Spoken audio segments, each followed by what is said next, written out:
আসসালামু আলাইকুম। ওয়ালাইকুম আসসালাম। আঙ্কেল, আপনার পরিচয় একটু বলেন। আমি মোহাম্মদ আব্দুল সুমান, বাড়ি আমার দারিয়াপুর, গোকাইনগর ইউনিয়ন, উপজেলা গৌরীপুর। আপনাকে একটা প্রশ্ন করব যে সাধারণ শিক্ষা এবং কারিগরি শিক্ষা, এই দুইটা শিক্ষার মধ্যে আপনি কোনটা ভালো মনে করেন?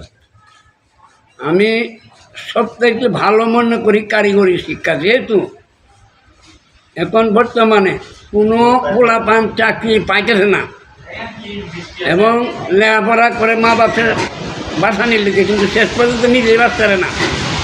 এখন কারিগরি শিক্ষা করে তাহলে সে যে কোনো একটা উপায় করে তার জীবনটা বাঁচাই যাবো।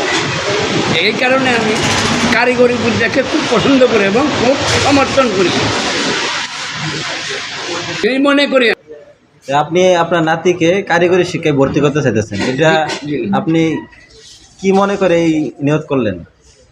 আমি এটাই মনে করলাম, চাকরি নাই দেশ, চাকরিগুলোকে করতে করতে বাড়ি করবে, ইচ্ছা করে কিছুই করতে পারে না। ভাবলাম যে কারিগরি বিদ্যাটা শিখে যে কোনো একটা কর্ম করে অন্তত তার জীবনটা বাঁচাইতে পারবো, এই হলো আমার উদ্দেশ্য।